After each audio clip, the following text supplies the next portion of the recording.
উপসাগরীয় অঞ্চলে আমেরিকার সবচেয়ে সুরক্ষিত ও গোপন সিআইএ স্টেশনগুলোতে নিখুঁত ড্রোন হামলা। সুনির্দিষ্ট লক্ষ্যবস্তুতে এই বিধ্বংসী আক্রমণের নেপথ্যে কি তবে ভ্লাদিমির পুতিনের রাশিয়া? জোর তদন্তে নেমেছেন মার্কিন গোয়েন্দা বিশ্লেষকরা। চলতি বছরের মার্চে রিয়াদের মার্কিন দূতাবাস এবং পূর্ব ইরাকের গোপন সিআইএ ঘাঁটিতে চালানো হয় এই দুঃসাহসিক হামলা। পশ্চিমা কর্মকর্তাদের মতে প্রথম ড্রোনটি দূতাবাসের সুরক্ষা বেষ্টনী ভেদ করে পথ তৈরি করে এবং দ্বিতীয় ড্রোনটি ঠিক সেই পথ দিয়েই ভেতরে ঢুকে ঘটায় ভয়াবহ বিস্ফোরণ।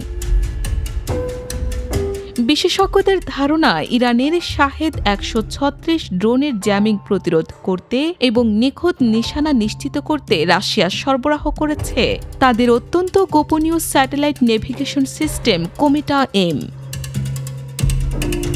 মধ্যপ্রাচ্যে মার্কিন প্রভাব দূর করতে মস্কো ও তেহরানের স্বার্থ এখন এক সুতোয় গাঁথা। সিআইএর মতো অতি সংবেদনশীল ঘাঁটির তথ্য জোগাড় করার ক্ষমতা বিশ্বজুড়ে হাতে গোনা কয়েকটি দেশেরই রয়েছে। এরই মধ্যে জর্ডানে মার্কিন ঘাঁটিতে ইরানি ক্ষেপণাস্ত্র হামলায় ২ মার্কিন সেনা নিহতের ঘটনায় রাশিয়া সরাসরি গোয়েন্দা তথ্য দিয়ে সাহায্য করেছে বলে গুঞ্জন তীব্র হচ্ছে, যা ঘুম হারাম করে দিয়েছে ওয়াশিংটনের।